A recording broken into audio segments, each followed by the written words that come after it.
What TV show series have you been most deeply attached to? Dwayne T. Robinson said, "Psych. I have so many memories tied to watching it with my dad. It's her go-to and never fails to make him giggle." KGR3 said, "Currently in the middle of a rewatch that I started over a year ago. Started season 6 and so far 3 amazing episodes. Crazy how great the quality is this far into the series. My GF who isn't much into procedural TV series is also really enjoying it a lot. Just had to show her a few great episodes like Tuesday the 17th and the Dual Spire episodes and she was willing to give it a try." Magic as Might said, "I used to record 6-episode blocks of episodes on VHS when they played X-Files marathons all night on TNT. Then devour them the following day after school. I got into the show when I was 13. I used to play a tape of episodes every night and fall asleep to it on very low volume. There was a nice run of episodes in season 6 that were my particular favorites to sleep to. Watching the show now brings me right back to those cozy memories." Imanita Krasaperson said, "Star Trek. I grew up watching the old original series reruns with my dad, and fresh episodes of TNG when it aired. I watched most of DS9 but lost interest a couple seasons in when it was on. Voyager was probably my favorite of them all and it's the one I watched the most frequently, those late night reruns especially. Then there's Enterprise which came out when I was having a rough time in my life. It wasn't the best but it was nice in a familiar way, but that fucking theme song was the worst. Now Disco which is, well, it's not great but it's watchable." Harvsnova 2 said, "Father Ted. It makes me sue, no matter how many times I've seen the episodes. Especially the Harry Baby episode, Speed. I think it was series season 3. Finger 11 fan said, "I feel the same. Took me until Season 2 to really start enjoying it. There is just such a huge cast starting out and I was having trouble keeping everyone straight, but by season 2, I was hooked. I just started in on the book series. I was hesitant to begin reading them because I was afraid I wouldn't like them, but so far I've enjoyed them a lot and they are just as engaging as the show." Athras said, "It's more than that though. It reinforces the idea that, the more things change, the more they stay the same. The writers look to the past, and draw from historical sources to construct the reactions of characters and factions in this new environment, and as a result it feels very much like it could almost be an example of what the system looks like a few hundred years from now. It just feels lived in real, in a way that a lot of sci-fi doesn't." Global Ad 404 said, "This is what I love about the show. I considered hard sci-fi as in physics must still apply and tech needs to be driven from science. The fact they wear magnetic boots to walk around in zero gravity instead of artificial gravity. And how the science of air and temperature in a vacuum affect you. What's that? You've been shot? Good luck fixing that without gravity. I really love this show and wish it pioneers more in this genre." Teddy Bear Territory said, "Fellow Futurama enthusiast here. Gun to your head, favorite episode? Mine in the one where Bender gets lost in space plays God. Close second, the multiverse episode with the boxes containing Universe 1 and Universe A." Banana Stew 5 said, "Adventure Time. Watched it when I needed it. It changed my life and I'll always cherish and love it. Edit, thanks for the upvotes and awards peeps. This is by far the most I've gotten. It was strange hopping on Reddit to see 35 notifications lol." Person Windron said, "The way they kill him is amazing. One of his early first season interactions with D'Angelo is about chess. D'Angelo teaches them chess when they only know checkers. He explains the pieces in drug game terms. When he is killed on the corner he is approached from an angle by 2 bishops. He is able to keep them off until the guy from the alley gets him. He comes out in a L movement, a knight. Showing that Bodhi was more than a pawn in the game. Telling you this makes me realize that maybe Snoop is actually a queen. Queen, a bishop, and a knight to take out Bodhi. Not sure if you play chess but that's usually more than enough to have to checkmate a king." Ganon Alf the White said, "Bob's Burgers is legit one of the most wholesome shows I've ever seen. The humor comes from a ridiculous family building each other up instead of tearing each other down. It's an entire town full of quirky people, and the vast majority of the interactions are supportive, accepting, and friendly. Even the assholes like Hugo, Jimmy Pesto, and the old art shop ladies still have their moments where you see them vulnerable and the Belchers try to help them out. I just love it so much. I can't believe it was originally pitched as a show about cannibals. Clapalachian said, "Absolutely. My wife and I watch it every night before bed, and we have discussed, on multiple occasions, how we hope our kids turn out like Jean, Tina, or Louise. We are planning on doing a Bob's Burger themed Halloween with friends this year, and it's hard because all of the characters are great in their own way. I am losing hair and have a beard, so my wife says you should be Bob. And I'm like, no, I want to be Marshmallow. They're all so good." Stonebricker said, "I rewatched all the seasons with my daughter over the last couple of years, multiple rewatches, and there is something about the Belcher family that makes me feel so happy and calm, like life will be alright. We started a new tradition last year of watching all of the Halloween, Thanksgiving, The Best, and Christmas episodes on their respective holidays. We even did it on Valentine's Day." Chuck87 said, "Frasier. It helped me through my divorce. I related to Niles and his issues with his wife Maris.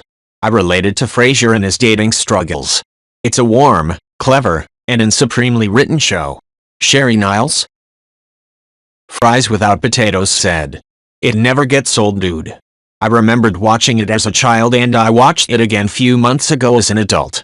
All I can say is that it is definitely way different and better than watching it the first time."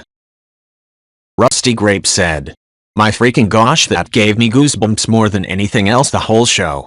Iroh put up with so much of Zuko's rage-fueled crap while trying to teach him at the same time, only to be shut down by his nephew who believed his advice to be irrelevant. How many times throughout the series do we hear 'we don't have time for your insert word here now, uncle'? But when he confronted Zuko with this issue, he showed he wasn't just a weak pushover, but a man who would endure hell and a half for his nephew who he loved, and genuinely wanted the best for. One of the only scenes in film TV I've actually cried at." Empire of Walnuts said, "When I started watching it, I was just expecting a show that wouldn't be good, but just fun. I didn't expect it to be as amazing as it is.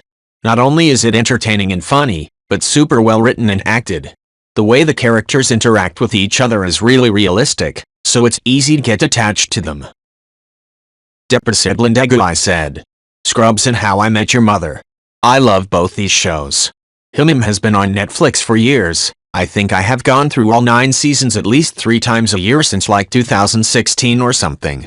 Scrubs rarely popped up on any streaming service, but in the UK at least, they added something called the Star Channel on Disney Plus, and it has Scrubs, Him, Family Guy, and a few others. My girlfriend laughed at me on the day it came onto Disney Plus and how excited I was getting for all the shows on it. I've watched Scrubs, Him, and just started Family Guy in the last 2 weeks alone while browsing Reddit or playing games on my phone tablet." Ixamiz said, "Doctor Who is what led to me meeting my now fiancé. He walks into the cosplay ball dressed as 10, and I had to say hello. 4 hours later of non-stop talking about the show, we exchanged numbers, and we're dating 2 days later. There's such a prevalent message of hope and love throughout it. It's gotten me through some really rough mental headspaces." Charmin68 said, "When I was younger, the only Ben 10 I had access to was Alien Force. Before they changed his personality in Ultimate Alien, teenage Ben was a mature and well-mannered person who truly just wanted to help people. I think in a time where many main characters were made loud and obnoxious because most kids like that, Alien Force showed me that you can do great things because it is the right thing to do and not because it makes you a cool celebrity that everyone likes. I hadn't thought about it before this, but I think this show honestly taught me many things that made me a better person." Alimas said, "I can't believe an almost 20-year-old show that got cancelled after 1 season holds on to me so much. Everything about it spoke to me. Huge crush on Nathan Fillion, grew up watching Jules Stagide on Flash Forward and AYOTD, was obsessed with Cowboy Bebop, and discovered that I liked westerns. Always wonder what could have been. Serenity is one of my all-time favorite movies and a perfect and bittersweet end, but I wish I could have spent more time with the crew. I'm kind of hoping the LA Cowboy Bebop show will scratch a very long itch, but not holding my breath. Firefly will never die to me." Cake Day said, "Gurren Lagann. I was just out of high school when the show came out, and had been doing nothing for a year, no job, no school. I wasn't even going out to socialize anymore by this point. My self-esteem was at an all-time low, and while I wasn't suicidal, I worry about what I would have become had I stayed like that. Then I saw this show, with its powerful themes of pushing forward in spite of adversity, and recognizing not just the strengths in others but in yourself too. About how life can be brutal and unfair, but how dwelling on those things will only cause you to suffer in the end. It completely turned my attitude around, and I credit the show with saving my life. Which, King said. It depicts raw anguish and grief and trying to pick yourself back up and build your life around it so beautifully and honestly. I remember watching the episode where Nora went to the convention in S1 and just bawled my eyes out when she went to see Wayne. At the time, I was struggling with the loss of my father as well as one of the worst depressive episodes I have ever experienced in Doof. I really connected with Nora in that moment. Then Kevin's struggles throughout the show also really hit me deep, too. So good. I'm 5x5B said. Dr. Brennan's absolute lack of social skills really sold the show. When they were investigating the young man with OCD that was dating a woman 20 plus years older, and her inquiring mind asked Wendell if he'd ever be interested in dating someone older, but it sounds like she's propositioning him. Just so funny. And the hero in the hold where Booth gets help from Teddy's ghost, was just such a touching story in an otherwise tense and futile situation. Best crime show ever. If you haven't watched Rizzoli and Isles, I recommend it. Dr. Isles reminds me of a slightly more socially adept Dr. Brennan. Mr. Zaragama said. I have it down to 3. And sis, I watched it so much growing up that now it just brings back so much nostalgia. I rewatch it every couple years or so. Star Trek, space and Discovery has been 2 of my favorite things ever. So the show just stuck with me and just made my sense of wonder what it is today. House MD. I can't really explain this one other than just loving almost every single character on the show and just loving how everyone has faults and even the most asshole of a guy can show kindness in their own way. Terpeast Union said. I also rewatch GG every year. I've grown with the show since it was on TV and it just makes me feel at home. I've also made 3-4 of my ex-boyfriends watch with me and they've all admitted to actually really enjoying it. The writing is incredibly off the charts talented with all of the constant references and so many people started their careers on the show. It ran for such a long time. I was so happy when they released the 4 extended episodes a few years back. One year they also offered Thanksgiving holiday tours of the Gilmore Girls Hollywood studios out in California and I found out a month after it happened. I was so heartbroken. Ugh. Now I need to go watch it again. Here we go.